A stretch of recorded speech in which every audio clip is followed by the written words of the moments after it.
Parece um plano simples, e é. Só que por que que esse plano tá sendo colocado nessa posição? E a gente, começando aqui mais um raio-x, nesse caso de The Last of Us episódio 4, né? Como sempre, tem spoilers, não confunda esse vídeo com o vídeo de análise. O vídeo de análise é mais um texto crônica, que é lançado na segunda-feira.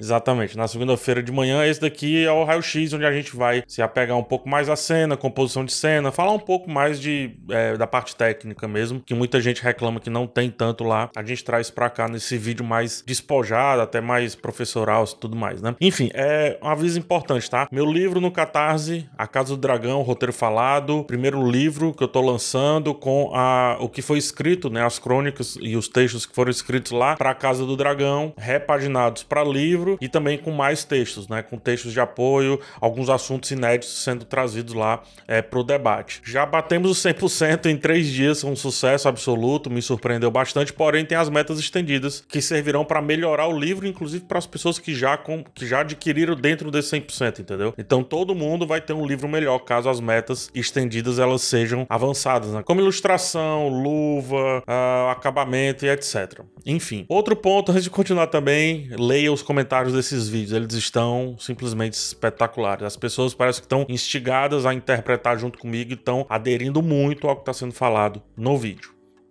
Agora sim, para finalizar, essa semana o episódio de The Last of Us, o 5º episódio, é sexta-feira, por conta do Super Bowl, que acontece no domingo, tá? Então sexta-feira tem um episódio 23 horas, normalmente. Sábado sai a minha análise e domingo ou segunda, eu ainda tô conversando porque tem os editores, né? A gente tem que dar o descanso, obviamente. Domingo ou segunda sai o raio-x. Se sair domingo, o raio-x, então fica sem vídeo segunda e terça, tá? É isso. Vamos continuar. Quer dizer, vamos continuar, não. Vamos começar, vamos ao que realmente nos interessa. Episódio dirigido pelo Jeremy Webb, né? O Jeremy Webb, eu não gostei muito, assim, da direção dele. Não foi a minha direção favorita dos 3 episódios aqui, mas ele é um diretor muito de série, né? Diretor mais focado em série, ó. A gente até vê pelo histórico dele, Lock and Key, The Umbrella, Sombriossos, Altered Carbon, Treadstone, Fugitivos, aquele da Runaways, né, da Marvel, Justiceiro aqui, Colony, e ele sempre faz poucos episódios, ou seja, ele não é um cara ainda que encabeça grandes projetos, por isso que a direção desse episódio é uma direção bem mais pragmática. Só que me surpreende porque eu gostei da fotografia do episódio anterior e é o mesmo fotógrafo, né? O Eben Bolter. Esse episódio não é tão inspirado, esse 4º episódio aqui, com relação à fotografia. E o Eben Bolter também, né? Projetos assim bem pequenos, bem pontuais, e ele vai dirigir os próximos episódios, ó. Ele dirigiu Long Time, que me chamou muita atenção a fotografia, a gente viu aqui pelo papo, e ele vai dirigir os próximos 3 episódios aqui ainda. Então fica aí esse adendo da parte técnica, que eu vou procurar sempre trazer, até pra gente conhecer mais os nomes, né? E também os rostinhos, muita gente boa saindo de série, porém acho que ainda não é o destino do Jeremy Webb. Começando aqui com a primeira cena que me chama a atenção, aqui a gente tem uma cena totalmente Taxi Driver, né? Totalmente tirada lá do filme, da cena do nada querido protagonista lá de Taxi Driver. Eu entendo a cena, eu gosto, acho que tem muitos elementos dela pra debater, mas primeiro vamos só elogiar aqui a atuação da Bella Ramsey, que acho que vai ficar mais claro aqui essa cena em específica, como ela entrega uma boa atuação. Quando a gente for pra outra cena que eu reservei, aqui ela tá meio bonachão, tá meio se achando, tá nesse lance da descoberta. A cena ela é bem dirigida sim, eu só acho que ela é batida. Né, a gente tem Taxi Driver, Coringa e tantos outros filmes que já refizeram essa cena. Será que não dava pra fazer com a outra toada? Por isso que eu não gosto muito da ideia, porém gosto da execução. Não sei se deu pra separar direito aí a sua percepção com relação à minha opinião dessa cena. Mas passando, ó, aqui a gente começa bem com uma relação de grandeza, né, entre a garota e a arma, né? Então, olha só o tamanho da arma pro tamanho aqui da garota, né?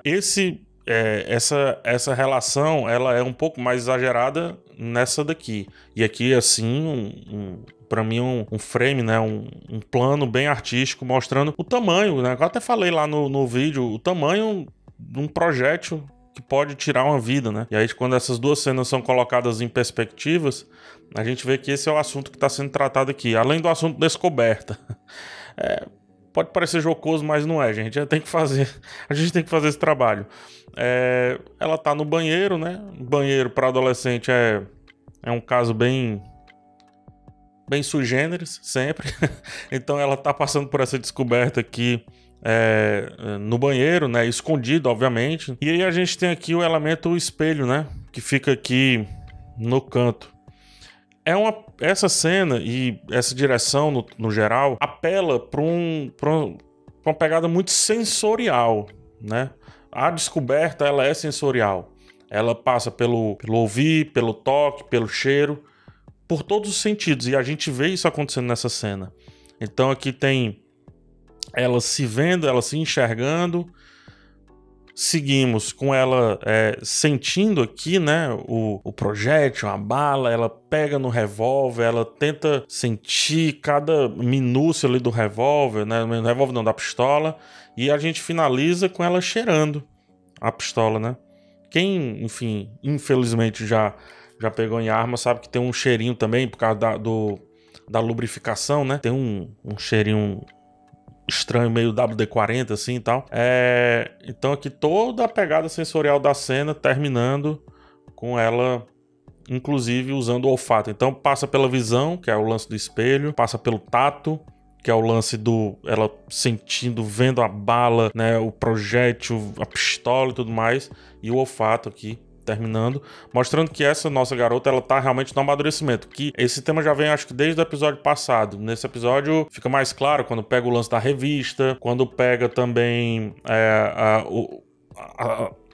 o livro de trocadilhos, né, e por aí vai. Em resumo, a nossa protagonista está em um amadurecimento acelerado. É isso que esse episódio quer vender, e vai vender mais ainda quando a gente passar para outras cenas. Seguindo aqui, como não tem tantas cenas assim para analisar, espetaculares e tudo, eu quero destacar a paleta de cores fundamental da série. Deixa eu colocar aqui na cor branquinha, que fica melhor. A paleta de cores da série como um todo, né? Esse vermelho, esse verde e aqui esse amarelo meio esverdeado, né? Eles estão todos, se você perceber, todos no mesmo tom aqui, quase no mesmo tom. E aqui o que fala, né? Não é só jogar as cores, é bom que se entenda. Então o verde aqui traz esse assunto da esperança.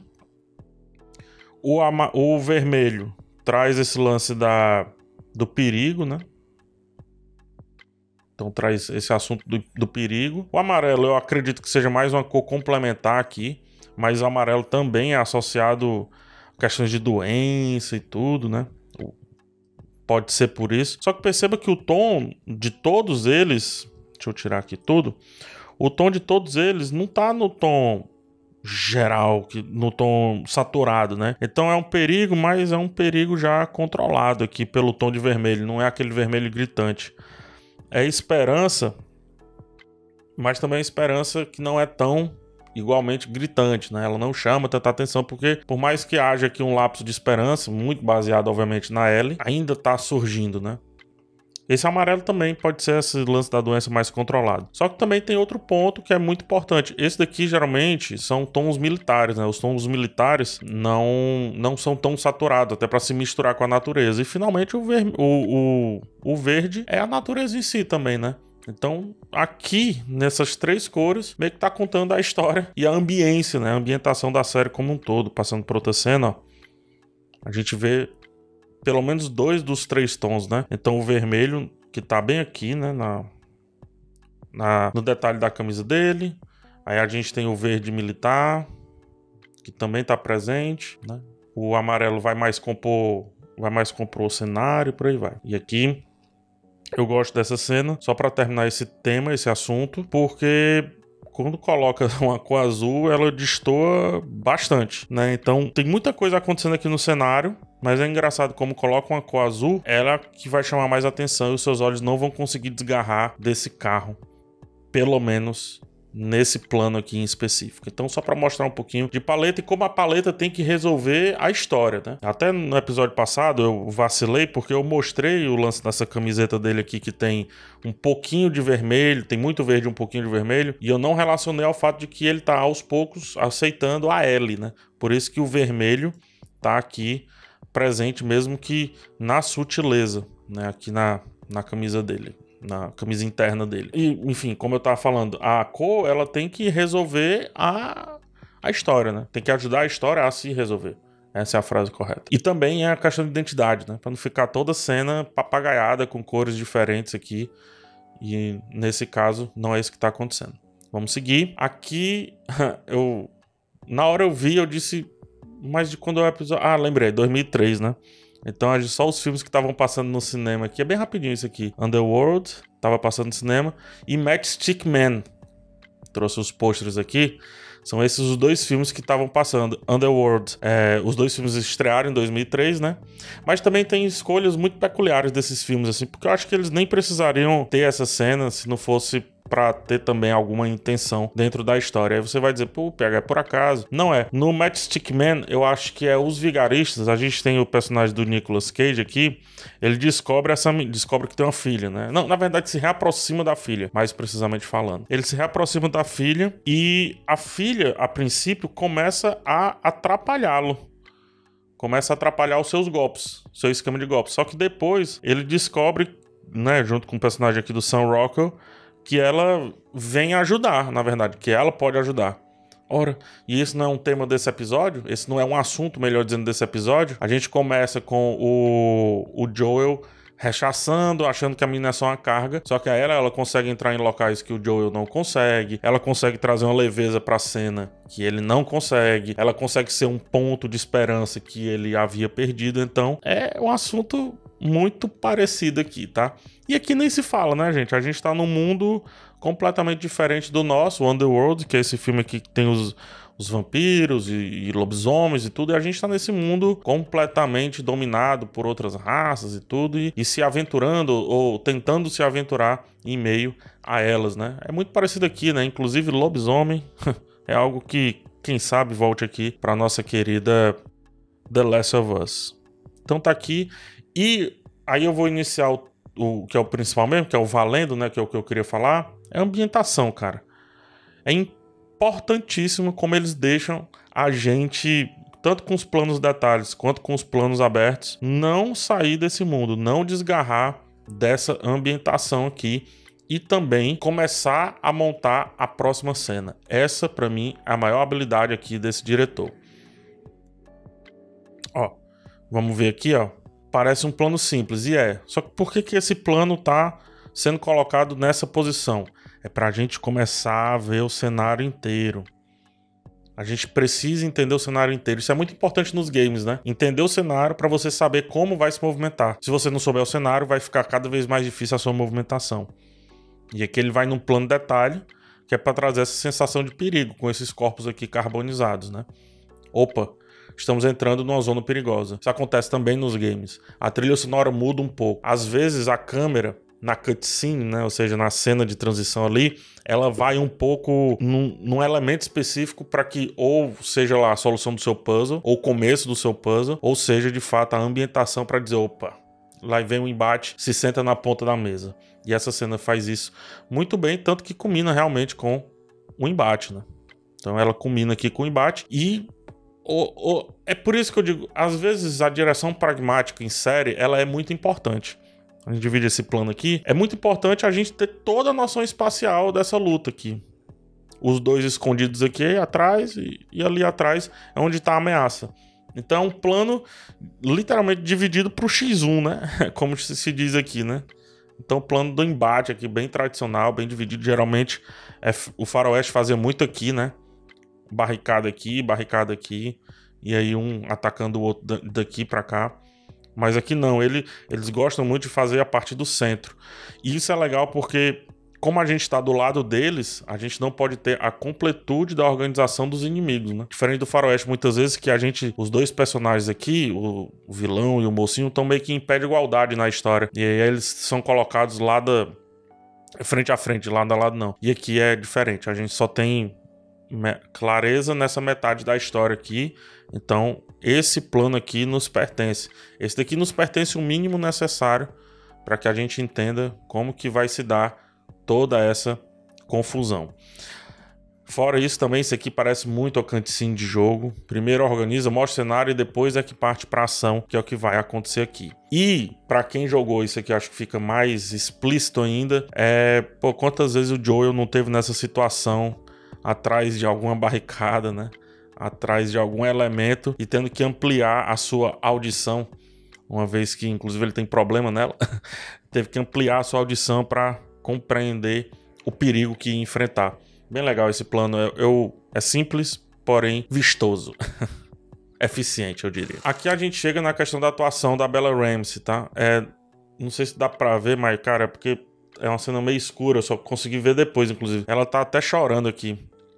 É depois dela atirar no cara, né, no jovem lá, e começar meio que o dilema do Joel. Eu falei muito sobre isso no texto, sobre os dilemas do Joel, mas também essa garota passa por um dilema, porque cenas atrás, e aí a gente tem que pegar a análise da expressão, ela tava toda se achando com esse lance da arma, né? Tava se achando a super poderosa, e agora ela tá aqui, inclusive, fechando o rosto pra verdade. Uma verdade que passa por uma fresta, né? Por um espaço bem pequeno, e mesmo assim aquilo que passa ela não quer receber. Aí de novo a gente tem que fechar com essa cena dela no começo se achando a Bonachan, se achando a poderosa, com a bala, né, o projétil na mão, e agora ela, quem sabe, não 100% pronta ainda para aquela realidade, para aquela verdade que está sendo colocada à sua frente. Tanto que esse vai ser um assunto a posterior, né? Mas antes a gente vai na vilã. Bem rápido aqui, é bem pragmático mesmo. Contra-plongé. Ou seja, de baixo para cima. O elemento A aqui e o elemento B. O elemento A está subjugando o elemento B, né? Por isso que tem esse plano contra-plongé. Não é, porém, um contra-plongé total. Poderia a câmera ficar um pouquinho mais para baixo. Só que aí ficaria mal feito com relação a espaço, porque senão esse personagem aqui deveria estar bem mais abaixo, não tá. E aqui tem a atuação da Melanie Lynskey, que eu gosto. Essa é uma cena muito bem dirigida, eu acho. Que é a apresentação de um personagem que talvez virá a ser importante, pelo menos por um momento. Então ela tá segurando um papelzinho, super singela. Quando ele duvida dela, mostra-se ser uma líder inteligente, né? Então ela mostra-se essa líder inteligente, porque até muitas vezes acontece, quando ele fala assim, fulano de tal tava me ameaçando com a arma. Beleza, então eu posso fazer isso. Então ela troca o papelzinho pela arma. E mais a expressão dela, vou até trazer pra essa outra que fica melhor. Putz, isso aqui, tem uma galerinha que não tá gostando da Melanie Lynskey. Eu adorei, principalmente por conta dessa expressão dela aqui, que é rápida.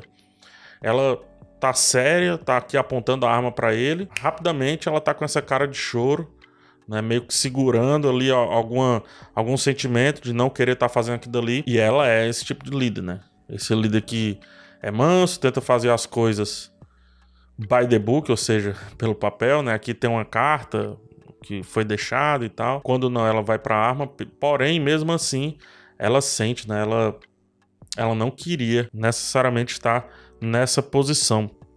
Eu gosto bastante dessa atuação dela. É uma atriz que eu gosto, porque é uma atriz que, pô, ela é uma atriz meio improvável, assim, sabe? A gente não sabe o que ela vai entregar, se ela vai ser a mulher retraída e tal, se ela vai ser essa leoa que sai de dentro de uma jaula que a gente nem sabia que tava aberta, sabe? Muito legal, eu gosto muito dessa atriz, gosto muito mesmo, mas vamos ver como é que ela vai se desenrolar nos próximos episódios, né? Mas é uma cena, de novo, de apresentação, bem dirigida, dá o peso da personagem e também não escapa de mostrar um pouco mais aqui do que a gente pode esperar dela. Gostei muito. E aí, finalmente, chega na minha cena favorita, né? Primeiro, o nome do bar, Hilo Bar, High-Low. Hilo não, High-Low. O High-Low não tem tanta importância, mas sim o elemento bar, né? Olha toda a identidade visual aqui, o verde e o vermelho presentes, mais uma vez.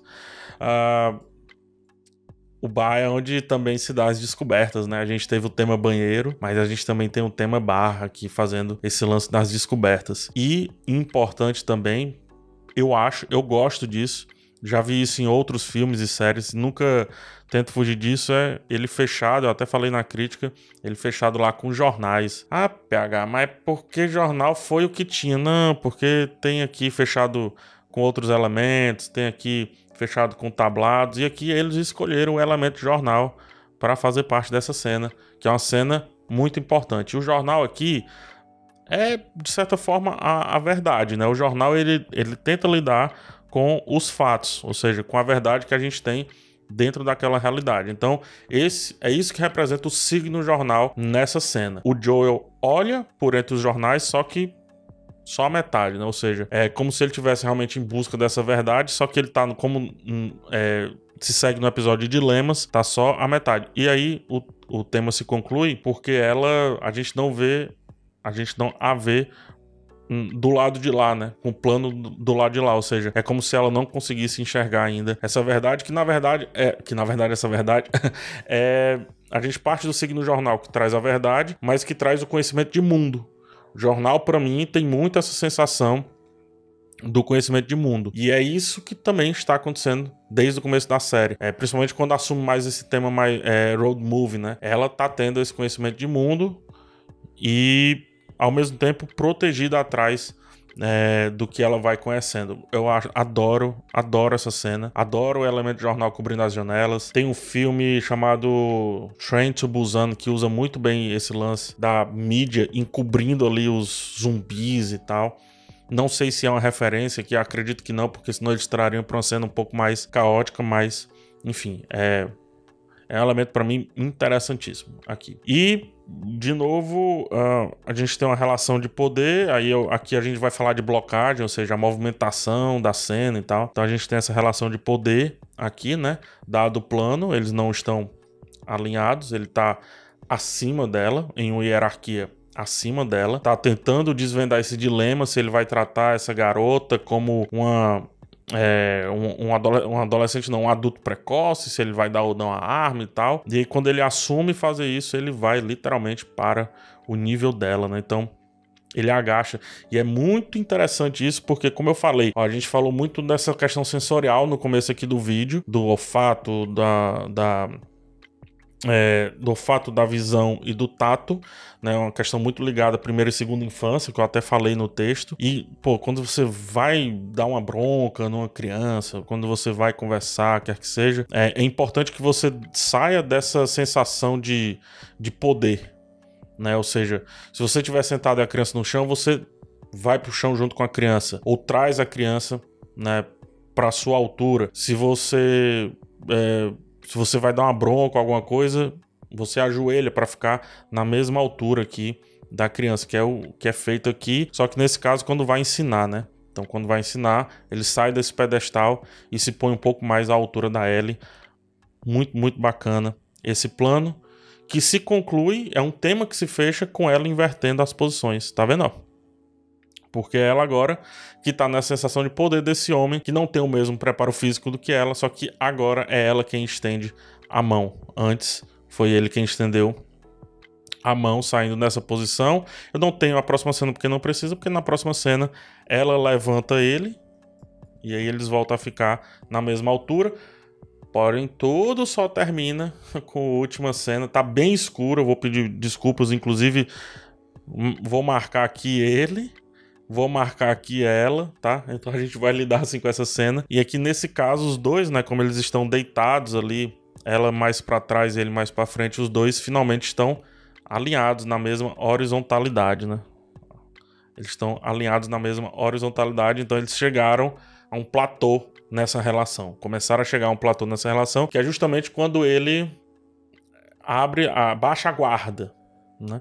Aceita a piada dela e baixa a guarda bastante. Finalizado aí mais um tema, utilizando algumas imagens. E aqui só passando para vocês relembrar onde começa esse tema e onde ele vai se concluir, né? E o jornal aqui para mim, cerejinha do bolo, e um bolo muito bacana. É como eu disse, uma direção pragmática que tem alguns lapsos interessantes, Só que também não é essa coisa toda de direção, não. É isso. Não sei se vocês gostaram ou não, mas comenta e me traz outras impressões. Inclusive, eu quero mais interpretações dessas questões aí do jornal e tudo, da mídia, porque eu acho que o ouro, em termos artísticos do episódio, está nessa cena final aí, e também em como vai sendo utilizada aí a paleta de cores, né? Esse esperança versus perigo ou urgência, mas ainda não é uma urgência muito alta e também não é um nível de esperança muito alta. Perceba como essa paleta ela vai mudando aos poucos, ou seja, a cor, a saturação da cor, ela vai mudando aos poucos e vai atingindo tons mais abertos que podem trazer mais sensação de perigo, ou tons mais fechados que podem trazer menos sensação de perigo ou esperança. É isso. Espero que vocês tenham gostado dessa análise dessa semana. A gente se vê talvez ainda essa semana com relação a Raio-X. Como eu disse, talvez saia domingo, se não no máximo segunda-feira. É isso, um abraço em vocês. Até o próximo vídeo. Dá uma olhada lá no primeiro comentário que tem meu Catarse lá, meu financiamento coletivo do meu livro. E sigamos o jogo. Tchau, tchau.